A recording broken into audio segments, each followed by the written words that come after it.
All right, moving on. Thick frost has enveloped Pakistan-India diplomatic relations, but just days ago, and in the heart of Europe, Pakistanis who don't want to be Pakistanis registered their strongest protest against Islamabad's rule at the United Nations Human Rights Council in Geneva. Both activists from the Pakistan-occupied Kashmir as well as from Balochistan want Pakistan out of their lives for gobbling up their resources and for brutal human rights violations upon people it calls its own citizens. Now, Pakistan routinely lays claim to India's state of Jammu and Kashmir and continues to squat on the northern part of the state. But now its forcible occupation has been laid bare by Kashmiris themselves during the 37th session of the UN Human Rights Council in Geneva. Political activists from Pakistan-occupied Kashmir or POK and Gilgit-Baltistan shouted slogans asking Pakistan to lay off and let them live in peace. The main demands are, it is clear that citizens of POK and Gilgit-Baltistan want Pakistan out of their land and lives. Their key points are, they have no equal rights under Pakistani rule. They want freedom from Pakistan occupation. They also want jails to free their activists and an end to all human rights abuses in those regions by Pakistan. They demanded that a UN fact-finding team visit the region, and finally, they say that Indian diaspora Kashmiris are the only people willing to lend a sympathetic ear to them.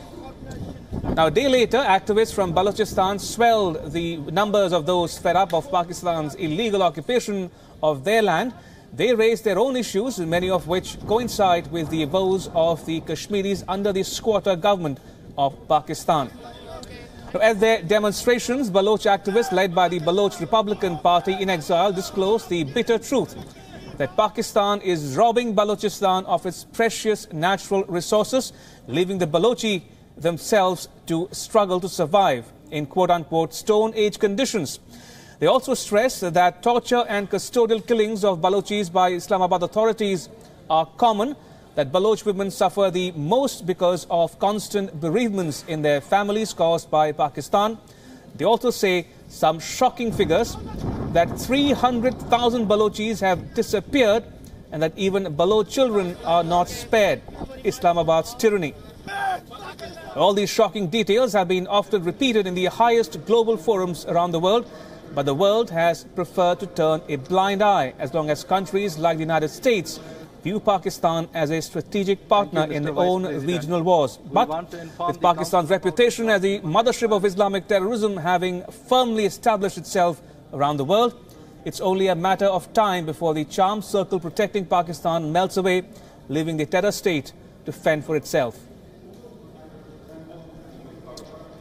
Right, joining me live from the WION newsroom is WION senior foreign editor Padma Rao. Good evening, Padma.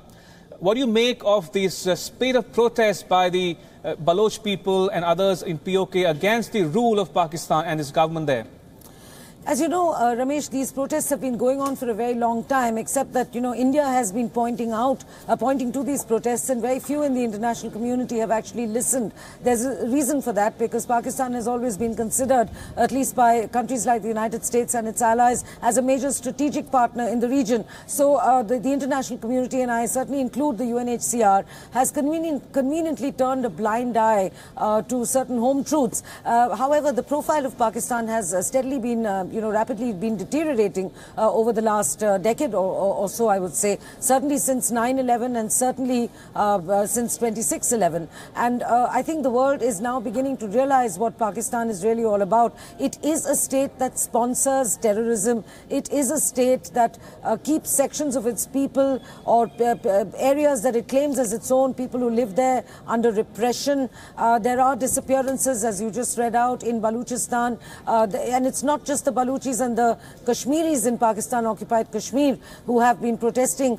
Even the Sindhis have been protesting for a very long time. So all this points towards a very, it's a trend that shows that Pakistan is on the verge of disintegration because I think the international community is much more prepared to lend an ear to these protests, which have routinely taken place, as I said, over decades, and certainly every year at the United Nations General Assembly annual session. even, at the UN Plaza just outside of First Avenue, there are always swathes of people from Balochistan, from Pakistan-occupied Kashmir, crying for the world's attention. Earlier, no one listened. I think they're going to listen now.